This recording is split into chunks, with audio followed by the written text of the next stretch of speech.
You'll see why. The Pliosaurus is one of the top predators of its time. We need more. I strongly advise a cautious approach to avoid its powerful jaws. Teleportation complete.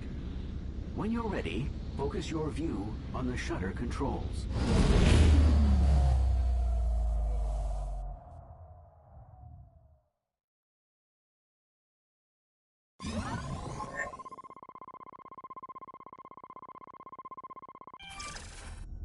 Let's get started.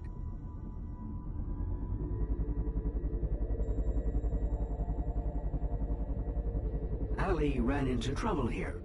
Pliosaurus thought his pod was prey. See how they patrol. You must avoid detection at all costs. Those boulders in the center seem like an ideal hiding place. Make your way there to confirm.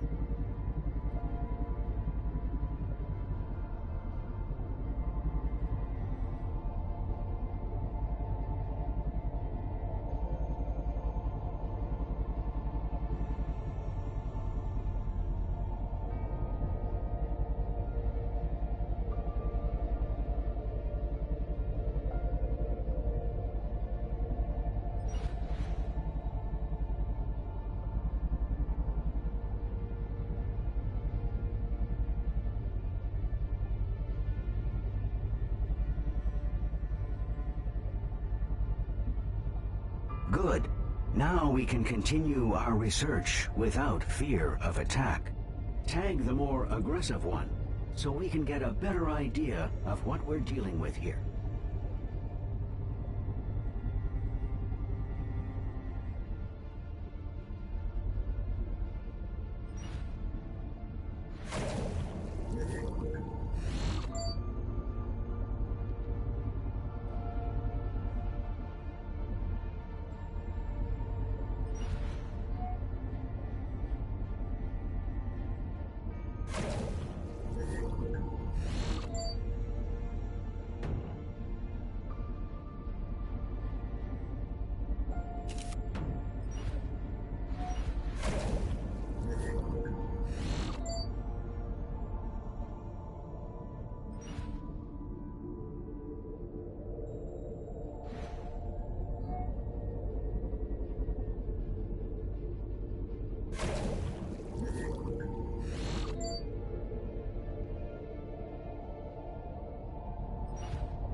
Hypothesis confirmed. It's definitely a Pliosaurus. It is strange that two Pliosauruses would choose to stay in such close proximity to each other. Most apex predators are notoriously territorial. Is it possible they share a hunting ground? Tag the other and see.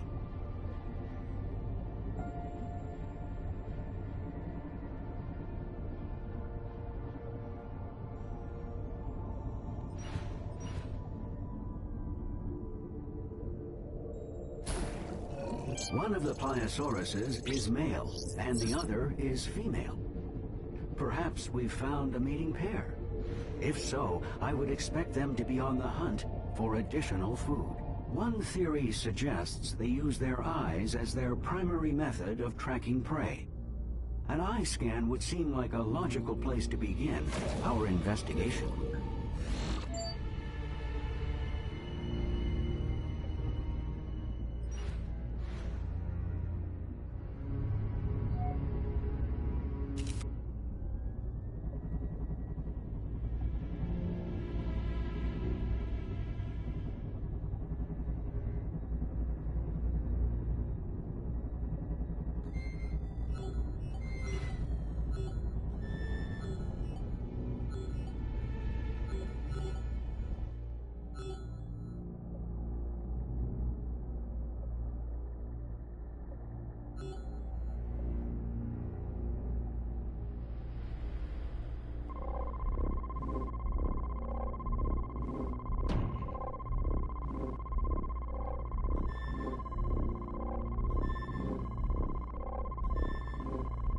The theory appears to be well-founded. The eye of the Pliosaurus is highly developed, though they would perform poorly in low-light situations. Let's do our best to remain out of sight. Let's examine the anatomy of the female Pliosaurus. If they are a mating pair, I'd expect her to be carrying several eggs. I have unlocked a new tool for the purpose. The ecography scan. It will let us see a creature's internal systems in detail. Use your ecography scan to gain some insight.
Extraordinary. The Pliosaurus is carrying a fetus, which means they give live birth. The doctor will want to see this. The pair is no doubt here hunting the smaller creatures I've detected below. Let's head down to see what creatures the Pliosauruses find so appetizing. Tag 3, so that we can identify them with certainty.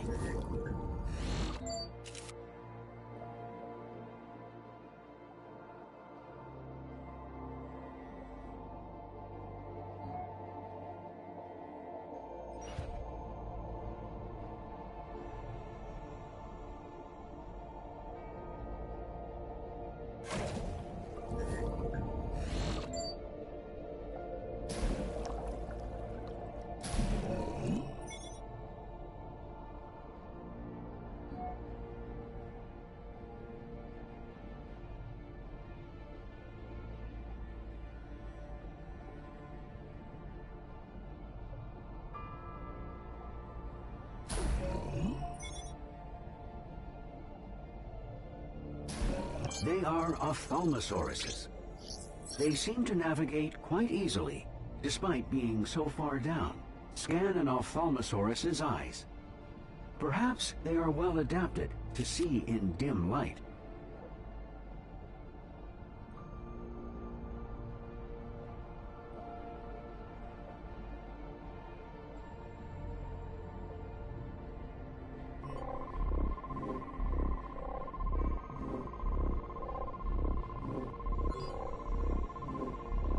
According to my database, they have one of the largest eyes of any creature proportionally.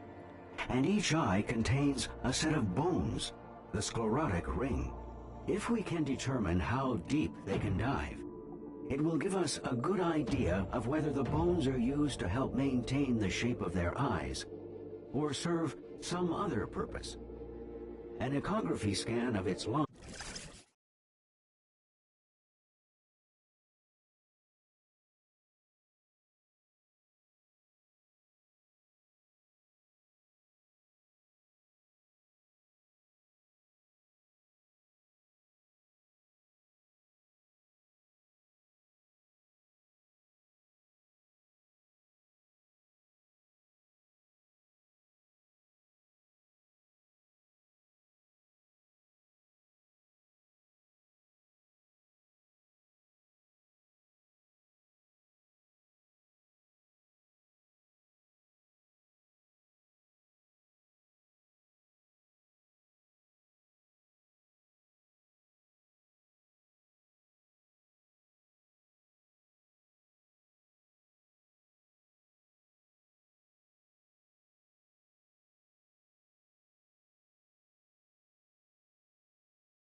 should give us a sense of how low they can go.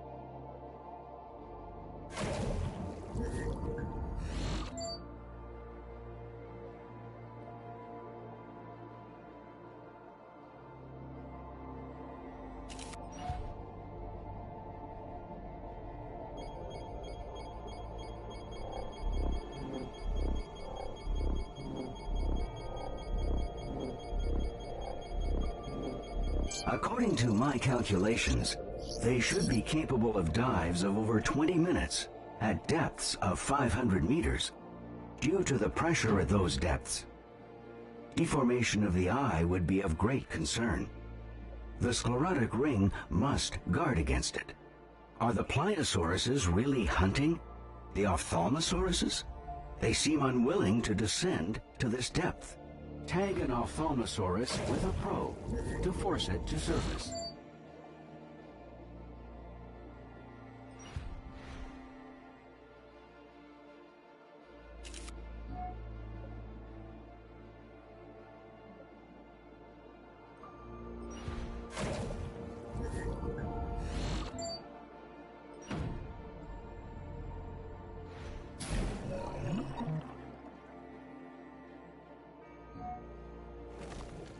Excellent. I've temporarily modified the probe to allow it to gather metabolic information from within the pliosaurus. We're lucky. The probe was not crushed when the Pliosaurus ate the Ophthalmosaurus. We may gather valuable metabolic data from the Pliosaurus. Use an ecography scan on the Pliosaurus to locate the probe, what it recorded.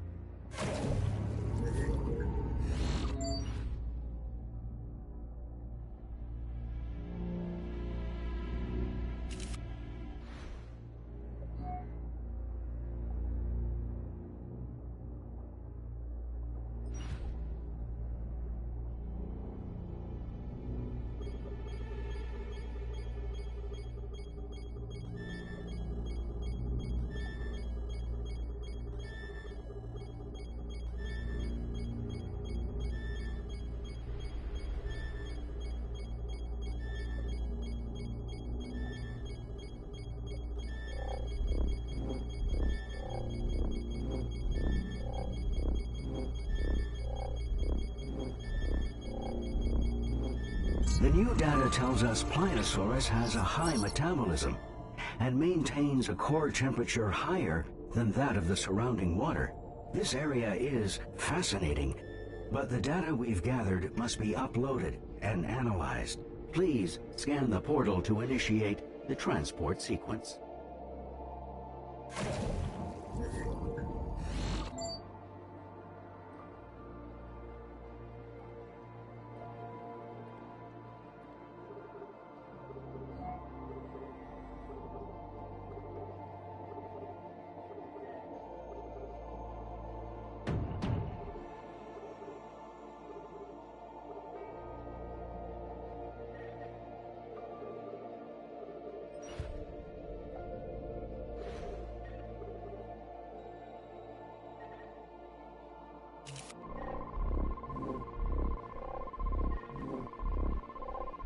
All systems are now online and operational. Prepare for temporal relocation in 3, 2, 1.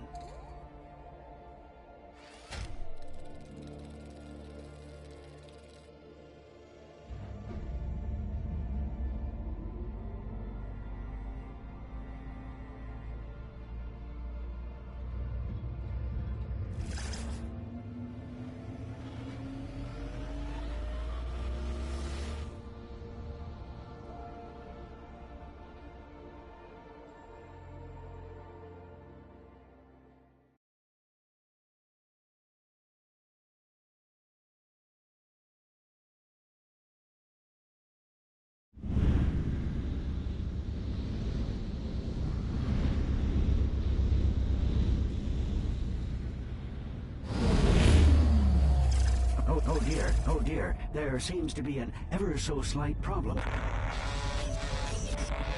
No need to panic. A minor glitch, I'm sure. I'll just reboot the system.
Welcome back to Svalbard.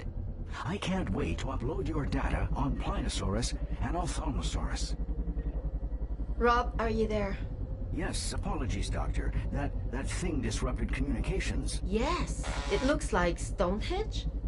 I'll analyze the logs. Thank you. I wish we had more time to spend on this. But I'm afraid our worst hypotheses are catching up with us. Rob, I have to issue a Code 12. Very risky, Doctor. I'm aware. Do you have the visual? Cadet. When we built this station, core samples revealed something terrible. An ancient virus, perhaps millions of years old, trapped beneath the ice. With global temperature rising and ice receding, we knew it could spread. And well... Doctor, Ali tested positive, didn't he? Yes. So we need to ramp up our search for a cure. Cadet, we've been collecting data from the past to understand what effect the virus had on prehistoric hosts, and what to expect if anyone contracts it now. This is what the data you've been scanning is for. Yes. And we need you even more now. We have to develop a cure before the worst comes to pass. We need a breakthrough. If we just had a little more time to train, it would... And risk more infections? If this virus spreads, no. Train on the job. We need as much data as we can get, and quickly. Yes, Doctor. You should familiarize yourself with the Dinodex. It's where we save all the data we gather. You can also peruse the Dinodex to learn more about the creatures that we've encountered.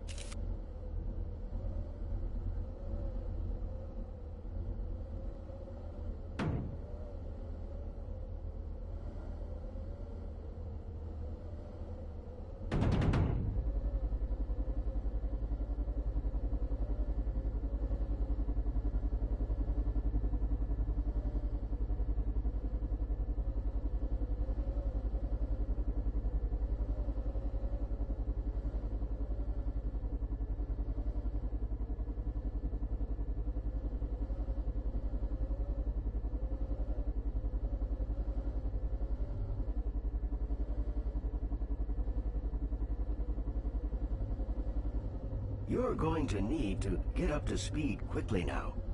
The Dinodex can help with that. It's where we save all our research and the data we collect. It can help you learn more about the creatures we've encountered. Just line yourself up with a pod hologram to attach to the structure.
Where were we?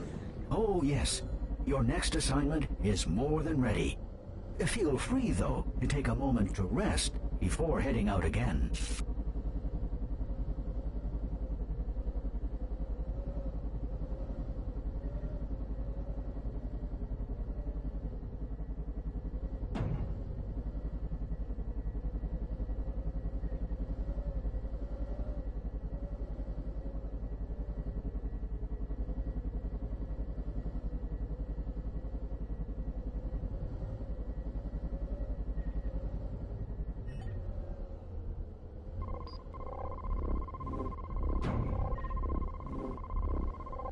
All systems are now online and operational.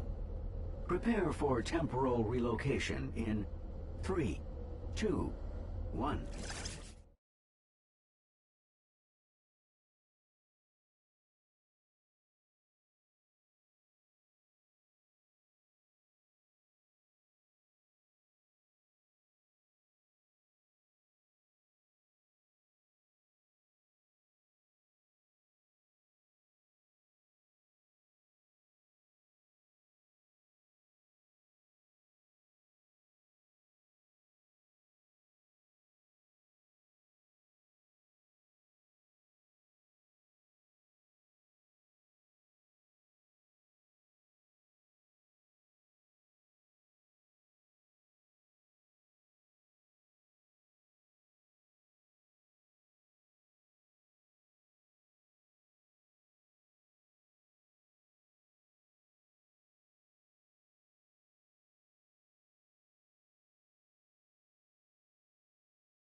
let's review our objectives. Our primary research target for this excursion is the Dacosaurus. It's so well adapted to life at sea, we're not sure it ever leaves the water. As the virus the doctor described originated in water, we hope Dacosaurus may offer us some insight. The area we're investigating was recently hit by violent tremors. Earthquakes and tsunamis were the norm in the late Jurassic period. Arrived. When you're ready, focus your view on the shutter controls. Let's continue our mission.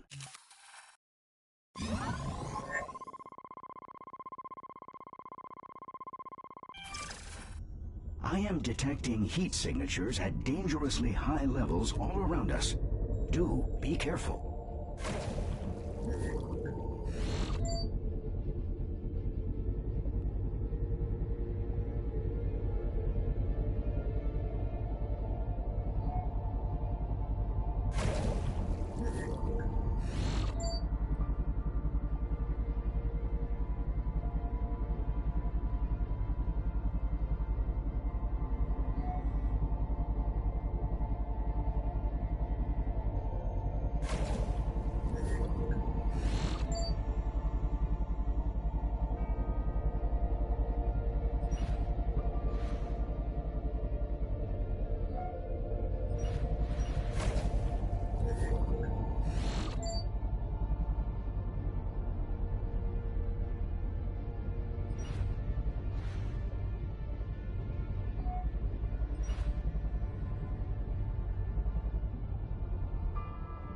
Those look quite a bit like our modern Nautiluses. Observe the soft cephalopod body emerging from the buoyant shell. Why not tag one with a probe so we can identify which genus this is?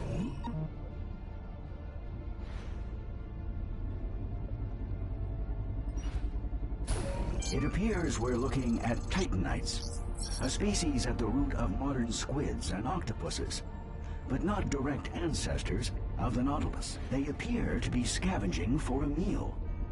Recent seismic activity must have washed many smaller creatures into the area for them to eat. While titanites are fascinating, they are not our core objective. Let's find a Dacosaurus.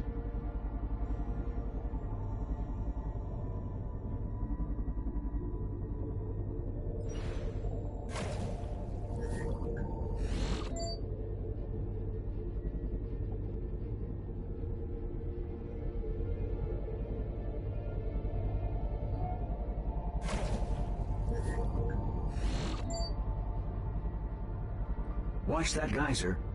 Pressurized water superheated by magma. Not hot enough to harm our pod, but it could make navigation challenging.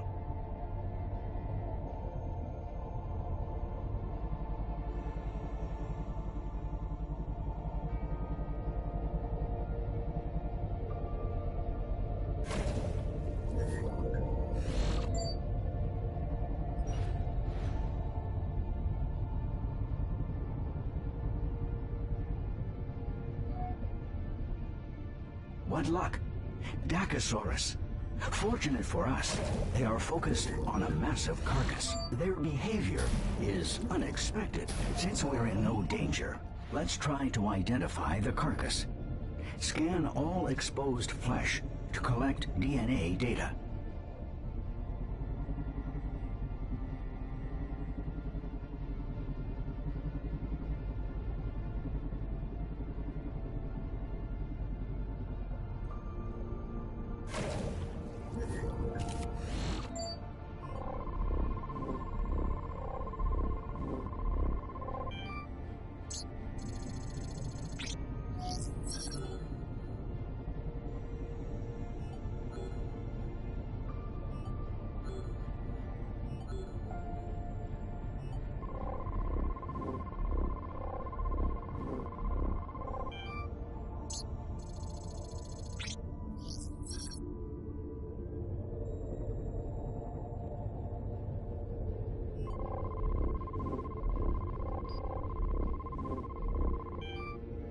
Fantastic! A Lusotitan, a large land dinosaur of the order Sauropoda. Something of a land whale, so to speak. Decomposition leading to internal gases are responsible for the exposed chest cavity. I estimate it died within the past 3 weeks. Perhaps the earthquake is responsible. Or perhaps the doctor's virus. We should tag all the Dacosauruses with probes.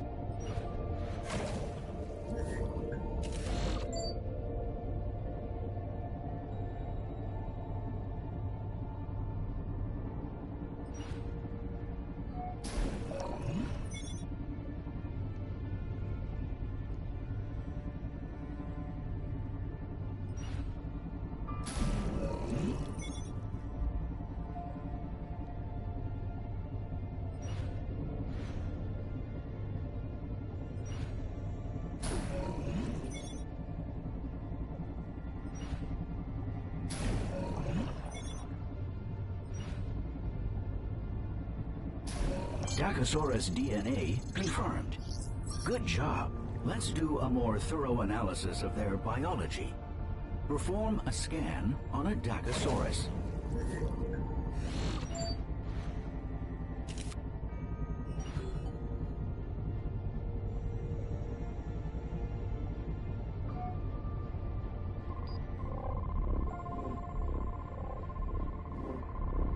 Preliminary analysis indicates that they are not a pack. The largest one is male, and the rest are female. Powerful jaws and serrated teeth. Their metabolism seems to be struggling, however. We need to know more about their behavior. Dacosauruses are infamous for being territorial and aggressive. Predators attack if they feel threatened or hungry. Our pod typically elicits some kind of aggressive response, but they seem to be ignoring us. I suggest you perform an ecography scan on the stomach of the largest Dacosaurus.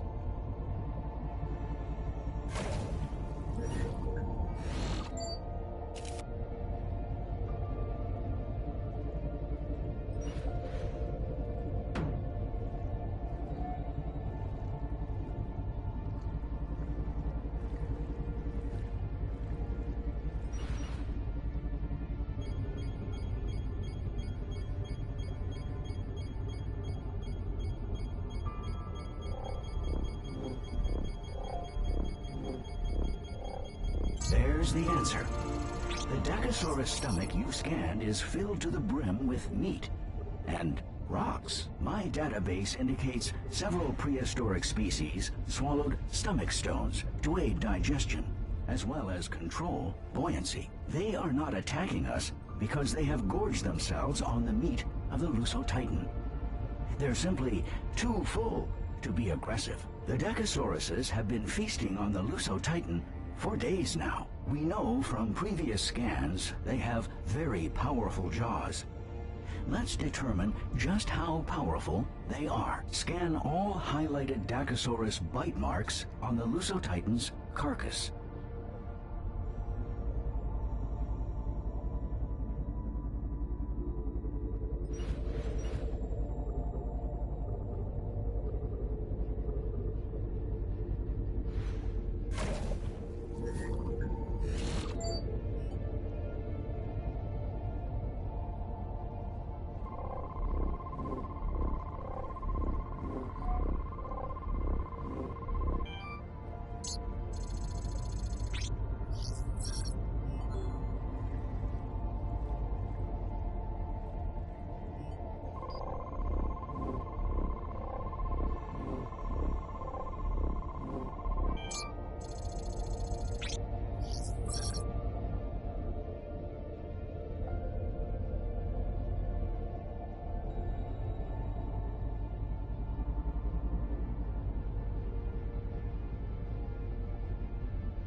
Exciting. The Dacosaurus's powerful jaw musculature allows them to lock into prey, rip off their flesh, and quickly swallow it whole. No chewing required. In fact, we should see it for ourselves. Let's see if we can't help open their appetites a little. Fortunately, I have just the tool for the situation.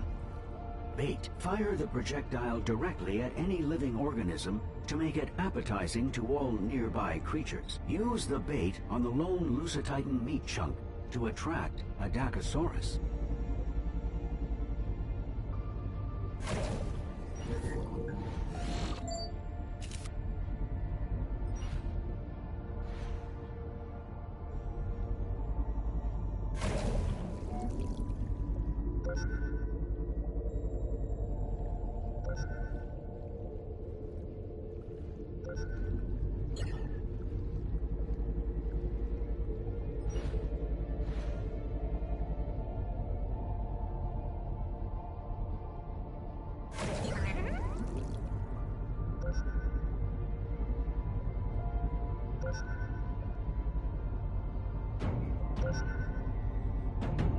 What splendor!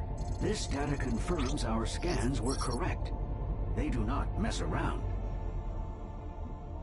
Look, Titanites. They must be interested in the Lusotitan's carcass too. Titanites are likely prey for Dacosaurus. This Lusotitan's carcass has provided many unique research opportunities.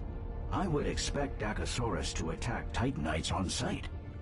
But we know that they've gorged themselves. That said, the Titanites seem remarkably undeterred by the presence of such predators. What could cause such confidence? Attach bait directly onto a Titanite to entice a Dacosaurus to attack, and then observe the event.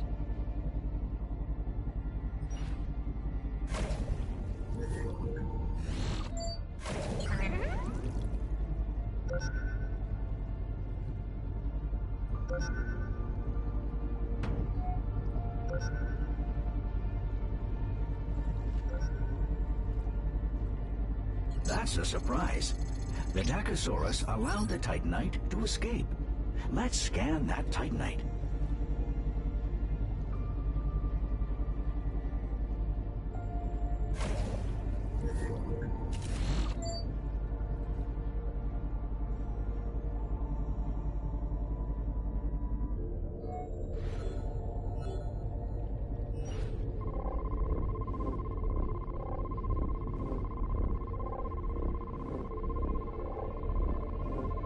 The external shell was barely scratched.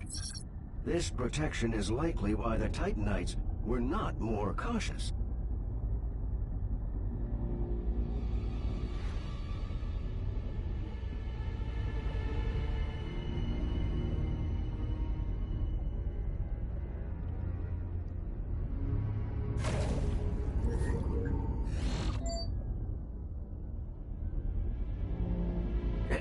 Cadet, I have some bad news. A new basque of Dacosaurus have appeared. They seem in the mood for live prey, which in this situation means us. Hurry back to the research center. We cannot unload our data in a post-mortem state. Please scan the portal to initiate the transport sequence.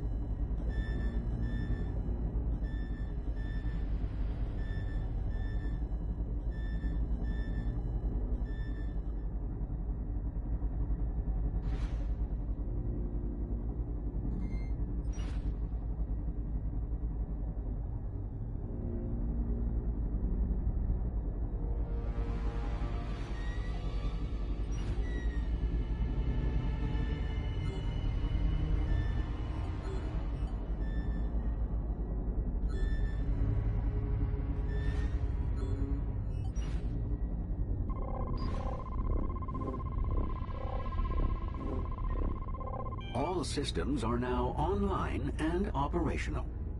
Prepare for temporal relocation in 3, 2, 1.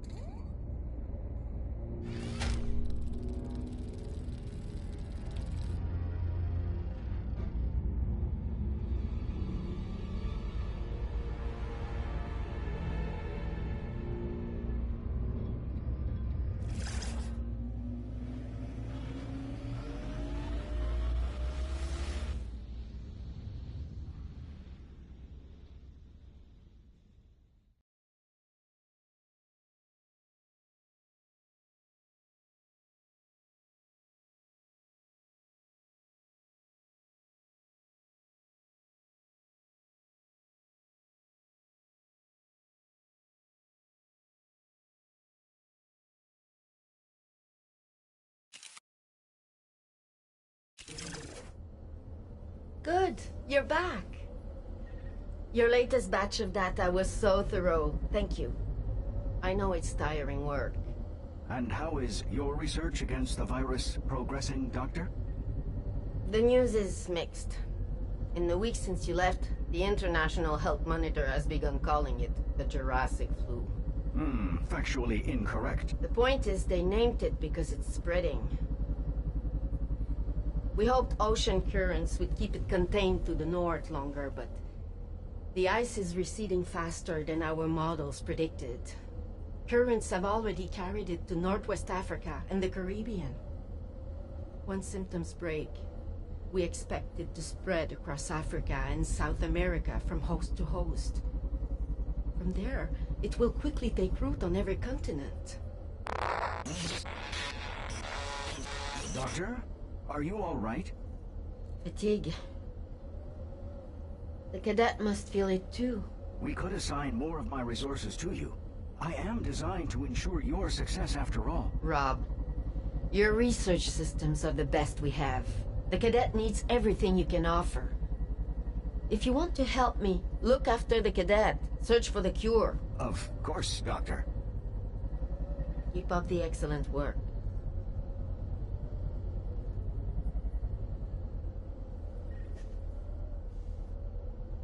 Time travel is both physically and mentally demanding. Even more so with the fate of humanity on the line. That said, do not feel ashamed if you need to take a short break before returning to the past. In fact, I would recommend it.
All systems are now online and operational. Prepare for temporal relocation in 3, 2, 1.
Let's review our objectives. Our primary research target is the Elasmosaurus, one of the largest plesiosaurs of the late Cretaceous. It's not clear to me yet how this specimen connects to a cure.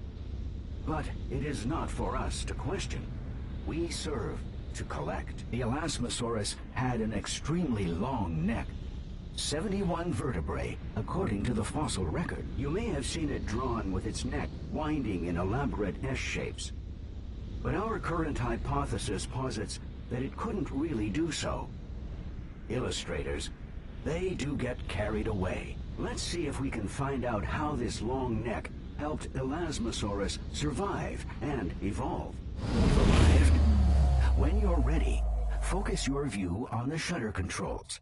Let's continue our assignment.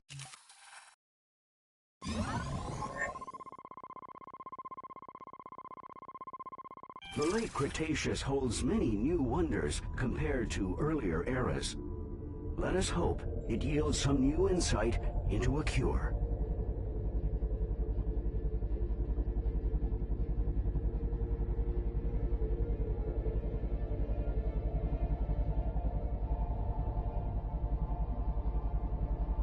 Those don't look like aquatic reptiles, more like penguins in our modern age. Please tag one with a probe so we can identify what we're dealing with.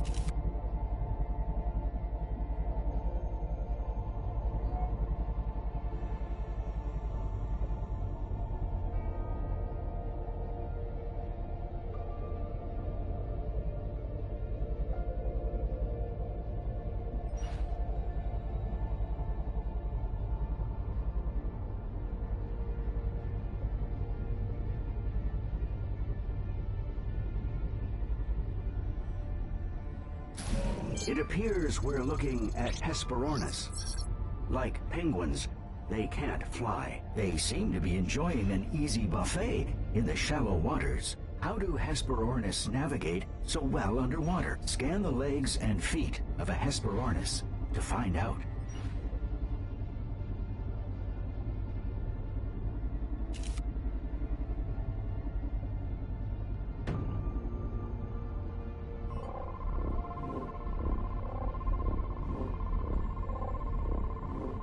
They have long, highly specialized legs and webbed feet.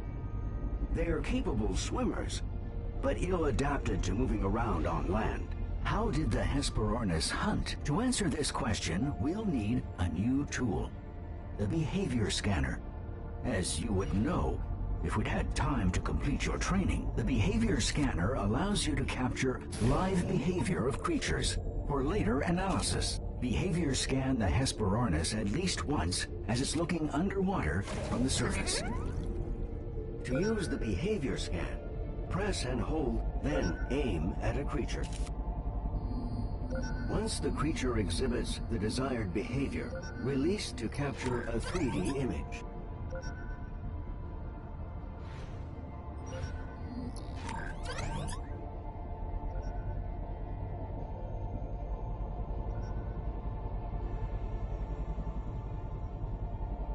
behavior scan the Hesperornis at least once as it's looking underwater from the good. We just need a little more data. Let's capture it catching something. Behavior scan the Hesperornis once as it catches a fish underwater.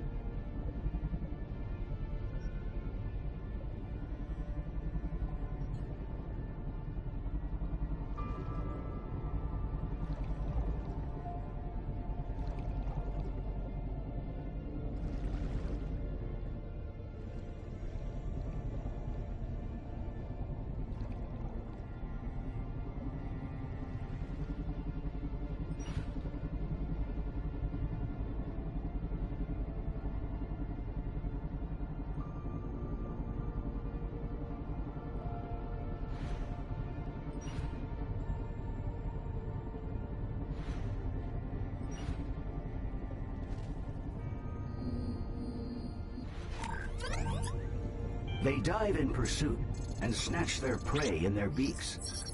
We can see the Hesperornis hunts by sight.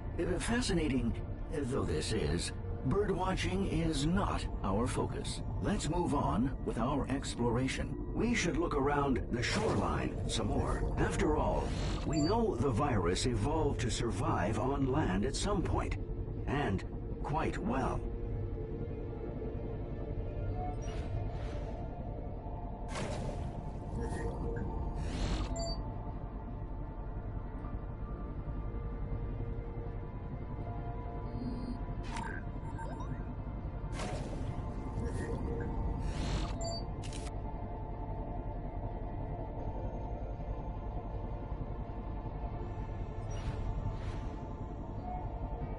What are those creatures?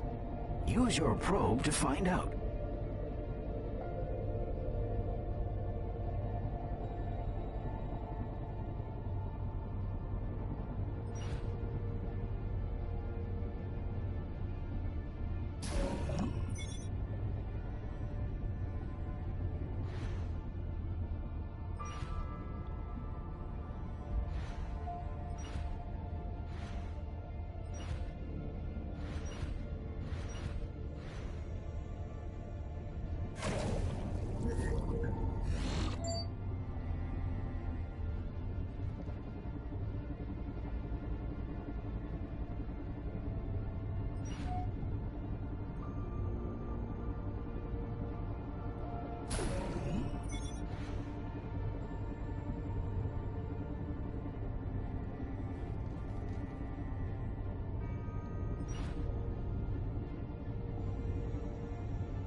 They are elasmosauruses.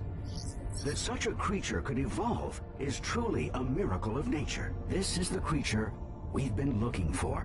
Precisely how long was the elasmosaurus's neck, and how was it structured? I've selected a specimen for study.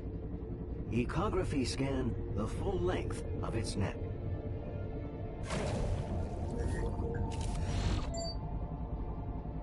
Oops, sorry to interrupt. I've underestimated the complexity of this anatomy. We'll have to split data gathering into multiple scans in order to gather all pertinent data. Ecography scan the neck at its base, middle, and close to the head.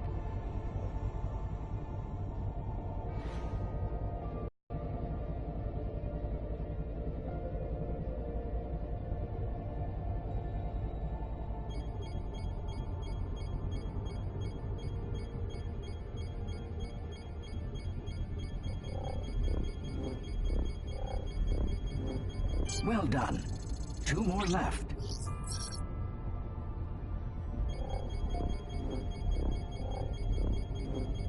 Excellent. 1 more scan remains.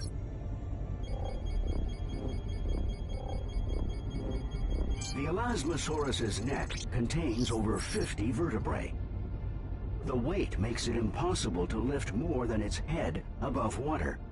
And when it turns its head, its entire body follows. Its head is essentially a rudder. How exactly did the Elasmosaurus hunt fish? Behavior scan 3 instances of an Elasmosaurus catching a fish.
It approaches prey slowly, with its mouth wide open.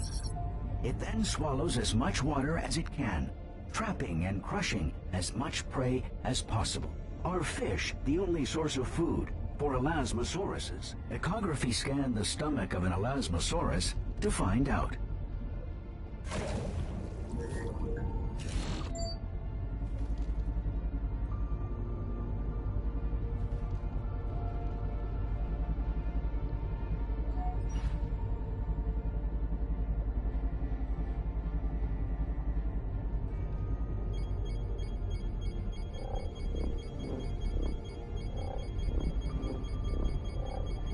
Their diet includes ammonites, and we can also find gastroliths in their stomachs, small round stones that may provide ballast. This is interesting. There's a tumor-like mass inside the stomach. If only we had some way of exposing it, so we could harvest more data from it. This could be relevant to the virus the doctor is researching.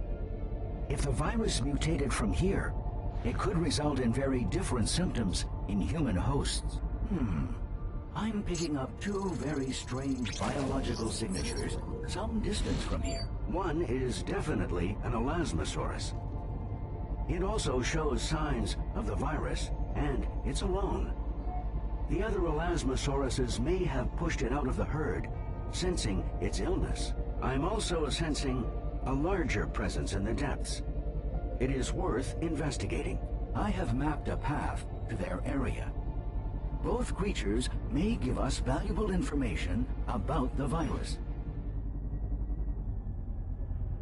Activating low visibility navigation support. Here we are. You'll need to tag the unidentified creature, but it's not exactly volunteering itself for scanning, is it? Why not bait the lone elasmosaurus to draw it out?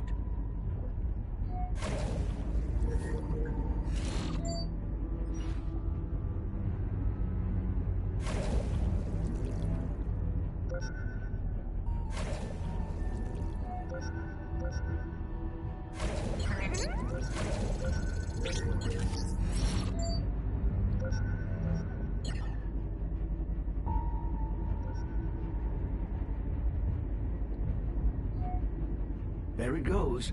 Tag it quickly. That was quite a scare. It appears to be a massive predator, a mosasaurus. It was probably already stalking the elasmosauruses in the area before we enticed it with our bait.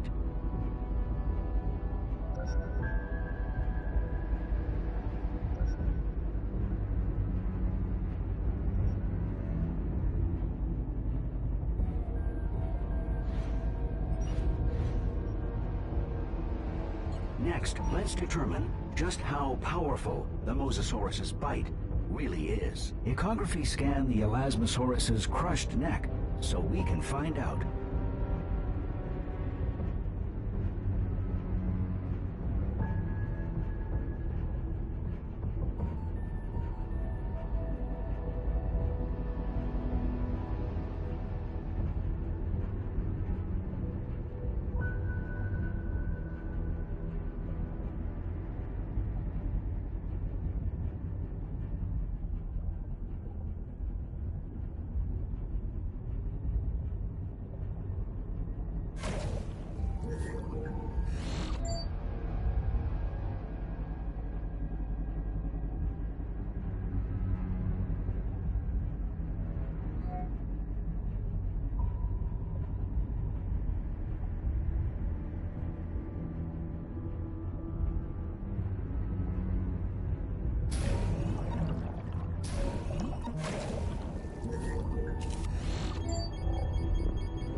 By the damage inflicted upon the bones, It's clear that the Mosasaurus bite uses a force comparable to that of the Tyrannosaurus rex, estimated just short of 12,800 pounds. Strange that the Mosasaurus hasn't eaten more of the prey it killed and dragged under. Maybe we're causing it to hesitate. Let's not miss the opportunity to find out how it feeds. Use bait on the dead Elasmosaurus, so the Mosasaurus attacks again. When it does, use a behavior scan to scan the Mosasaurus's head as it eats.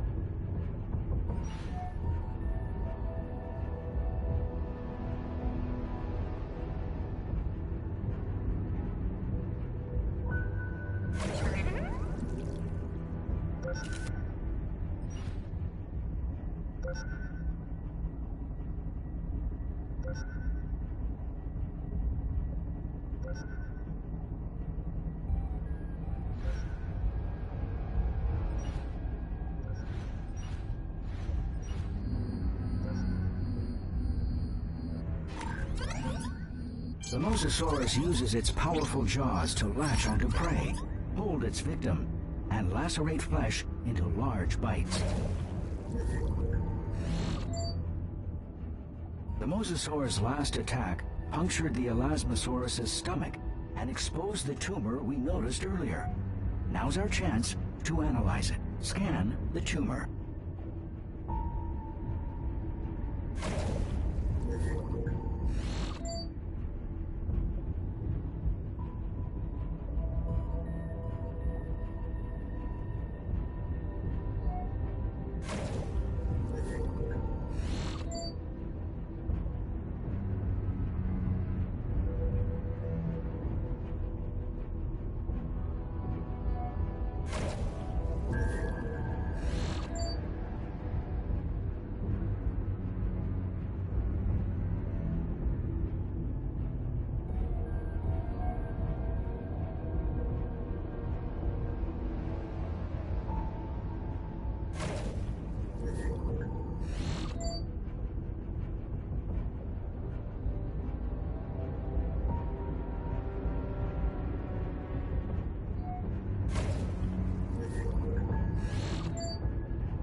The tumor carries similar genetic information to the virus the doctor is researching. We absolutely must bring this sample back with us. We should see if we can find out whether the virus can be transferred from prey to predator. Scan the Mosasaurus.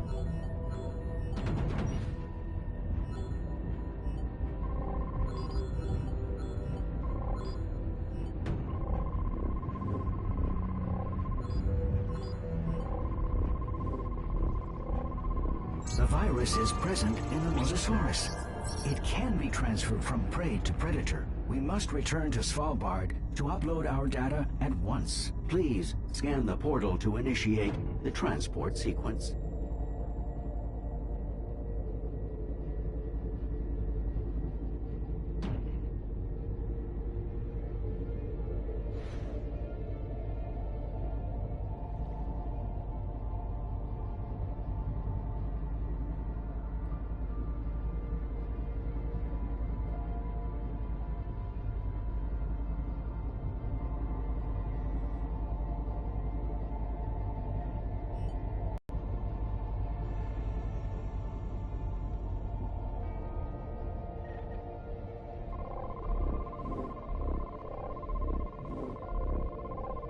All systems are now online and operational.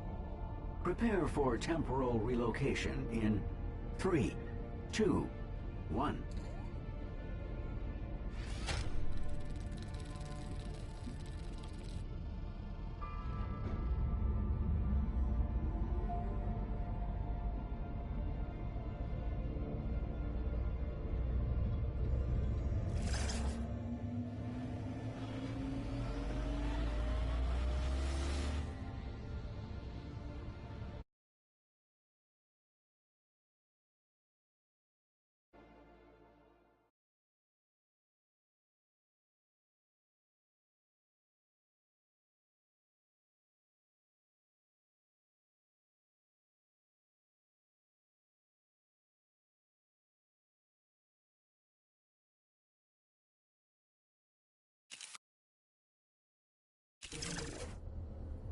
You've made remarkable progress towards secure.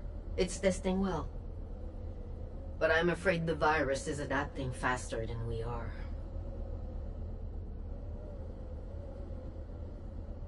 If we don't solve this quickly, all our research towards secure could be out of date in a matter of... Let's not get the cadets' morale down, Doctor. What would you like us to do next? Doctor? I'm okay, it's just... I'm just tired. Worried. Do you ever think about the people in the future? How they're depending on us? Do you understand it could all end? Of course, I do, but I... Please, just keep gathering data. We're so close. We will. And for your part, Doctor, will you make sure to go home tonight and not sleep in your office? We're at the brink of a disaster and you just want me to sleep? I'm assisting the cadet, but I still belong to you, Elizabeth. You must not forget that. You are my purpose.